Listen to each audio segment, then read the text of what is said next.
परिचय। बच्चों, इस चित्र में आप क्या देख सकते हैं? सर, हम एक कुत्ता और उसका पिल्ला देख सकते हैं। सही। इस चित्र में बने बीज क्या समरूप आम का पौधा उत्पन्न कर सकते हैं? नहीं, आम का पौधा आम के बीज से ही उत्पन्न हो सकता है। तुम सही कह रहे हो। तुम्हारे पिताजी के समान कौन दिखता है, तुम या तुम्हारा चचेरा भाई? मैं अपने पिताजी के एकदम समान दिखूंगा। नहीं, समान संतति उत्पन्न करने की यह घटना विभिन्न जीनों की वंशागति पर निर्भर करती है।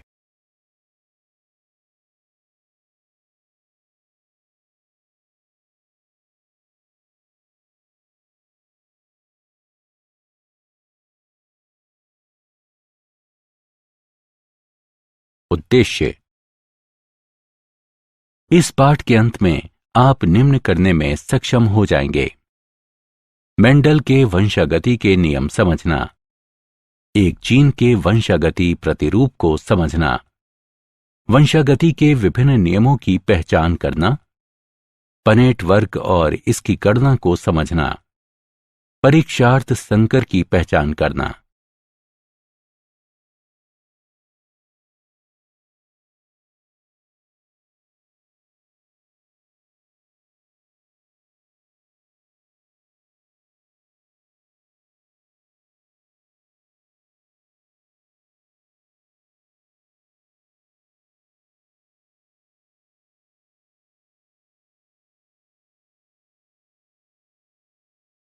मेंडलवाद।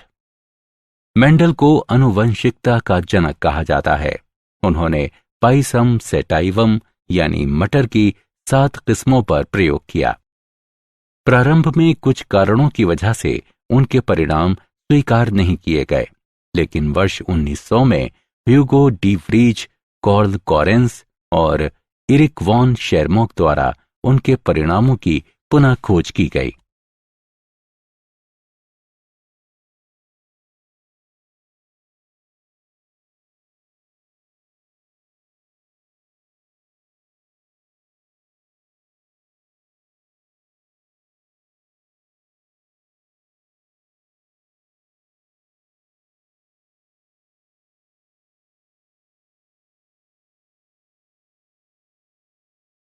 पाइसम सेटाइवम मटर का पौधा, इसके 7 विशेषक।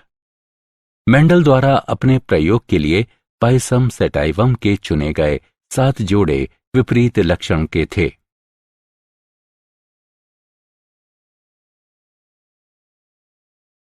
मटर का पौधा ही क्यों?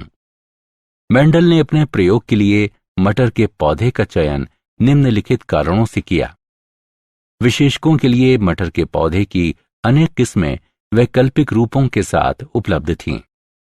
मटर के पौधों में स्वपरागण होता है, इसलिए शुद्ध नस्ल आसानी से प्राप्त की जा सकती थी। मटर का पौधा आसानी से वृद्धि कर सकता है। मटर के पौधे में छोटी जीवन अवधि होती है। इसके पुष्प द्विलिंगी होते हैं। मेंडल के प्रयोग के चरण। मेंडल का प्रयोग 3 चरणों में संपन्न किया गया। वास्तविक प्रजनन। मेंडल द्वारा नोट किए गए 7 लक्षण जनकों से संतति में पहुंचते हैं कि नहीं, ये जानने के लिए उन्होंने 7 प्रकार के पौधों से स्वपरागण द्वारा उत्पन्न बीज लिए। मेंडल ने इन सभी को शुद्ध लक्षण नाम दिया। शुद्ध पौधों का संकरण। पौधों की 2 अलग अलग किस्मों पर परागण से संकर पौधे उत्पन्न करती है, जो F1 पीढ़ी बनाते हैं। संकरों में स्वपरागण। F2 पीढ़ी उत्पन्न करने के लिए प्रत्येक F1 संतति का स्वपरागण कराया गया। एक जीन की वंशागति। मटर के पौधों की लंबी और बौनी किस्मों के बीच एकल संकर क्रॉस निम्नानुसार है। एकल संकर क्रॉस के परिणाम। जीन। मेंडल ने देखा कि कुछ स्थायी कारक अपरिवर्तित रूप में जनक से संतति तक अग्रसित होते थे। ये कारक जीन कहलाते हैं। अलील, जीन जो विपर्यास विशेषकों के युग्म के लिए संकेत होते हैं, अलील कहलाते हैं। समयुग्मजी जीव, अलील के समान युग्म वाले जीव। विषम युग्मजी जीव, अलील के अलग अलग युग्मों वाले जीव।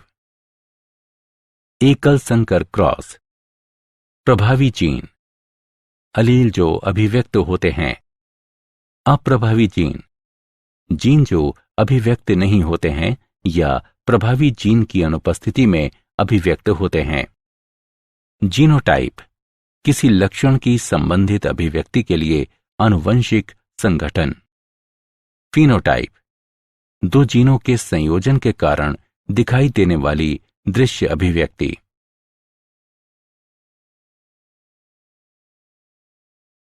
विसंयोजन के लक्षण, जब युग्मक अर्धसूत्रण द्वारा उत्पन्न होते हैं तो जनिकीय युग्म के अलील विसंयोजित हो जाते हैं और केवल एक अलील युग्मक तक संचारित होता है। अलील का यह विसंयोजन एक यादृच्छिक प्रक्रिया है और इसलिए युग्मक में कोई एक अलील होने की संभावना 50% होती है।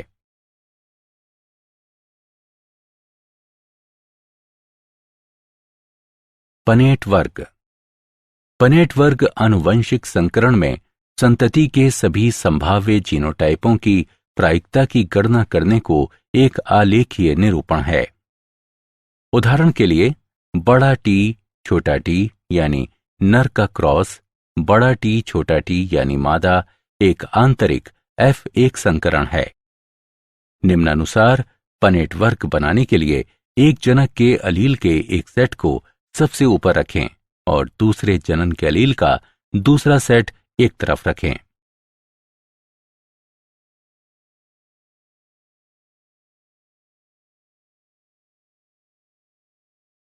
पनेट वर्ग की गणना करना। निम्नलिखित उदाहरण में दर्शाए गए रूप में अलील को केवल एक साथ जोड़कर संतति की अलील संरचना का निर्धारण करें। इस तरह के संकरण से F2 पीढ़ी में निम्नलिखित परिणाम प्राप्त होंगे।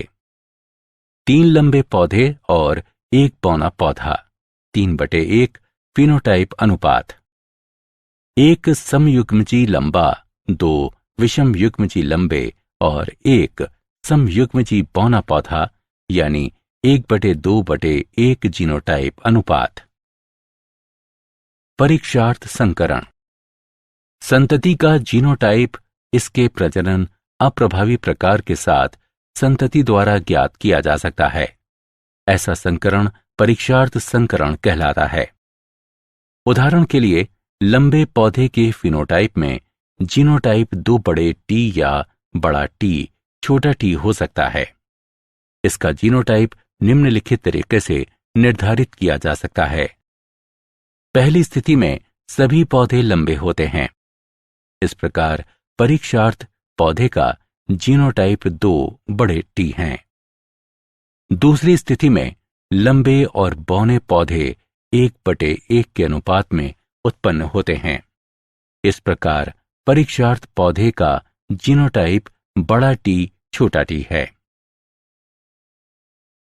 वंशागति के नियम। मेंडल के सिद्धांत या वंशागति के नियम हैं।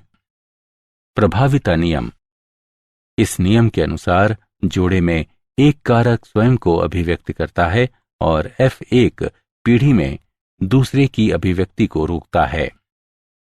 विसंयोजन नियम, इस नियम के अनुसार प्रत्येक लक्षण के कारक युग्मक निर्माण के दौरान विसंयोजित हो जाते हैं ताकि प्रत्येक युग्मक केवल एक कारक ग्रहण कर सके और सदैव शुद्ध रहे। नर और मादा युग्मकों में 2 कारक या विशेषक बराबर आवृत्ति के साथ प्रकट होते हैं। अपूर्ण प्रभाविता, सह प्रभाविता और बहुअलील। अपूर्ण प्रभाविता ये तब होती है जब एक निश्चित विशेषक के लिए कोई भी अलील प्रभावी नहीं होता है। इस प्रकार विषम युग्मजीव व्यष्टियों में एक मध्यवर्ती अभिव्यक्ति पाई जाती है। सह प्रभाविता ये तब होती है जब एक विशेषक के लिए दोनों अलील प्रभावी होते हैं और विषम युग्मजीव व्यष्टि में दोनों अभिव्यक्ति किए जाते हैं। ऐसी घटना बहुअलील के साथ देखी जा सकती है। बहुअलील ये एक विशेषक के लिए 3 अलील की उपस्थिति को संदर्भित करता है। उदाहरण, मानव रक्त में 3 अलील ए, बी, ओ होते हैं। द्विसंकर क्रॉस एक ही समय पर अलग अलग विस्थलों पर 2 जीनों को ध्यान में रखते हुए 2 जीवों के बीच संकरण द्विसंकर क्रॉस कहलाता है, जैसा कि आरेख में दर्शाया गया है। द्विसंकर क्रॉस के परिणाम। द्विसंकर क्रॉस F2 पीढ़ी में 4 प्रकार के पौधे 9/3/3/1 के फिनोटाइप अनुपात में उत्पन्न करते हैं। 2 नए संयोजन उत्पन्न किए जाते हैं, गोल हरा और झुर्रीदार पीला। एक लक्षण की वंशागति दूसरे लक्षण की वंशागति से स्वतंत्र थी। स्वतंत्र अपव्यूहन का नियम।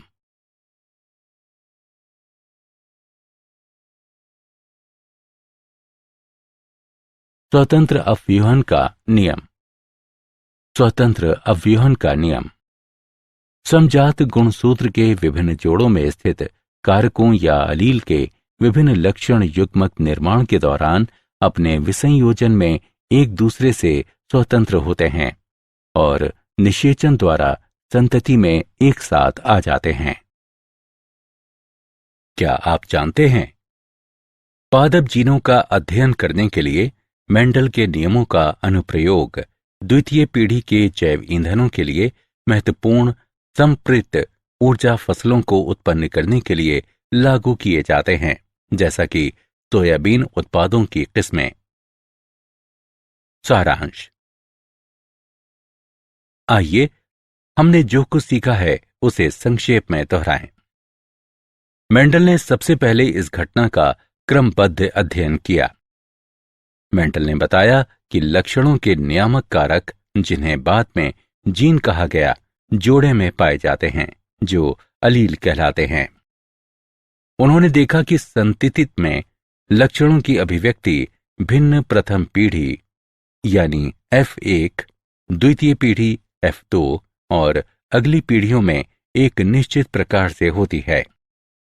अप्रभावी लक्षणों की अभिव्यक्ति केवल समयुग्मजी अवस्था में होती है।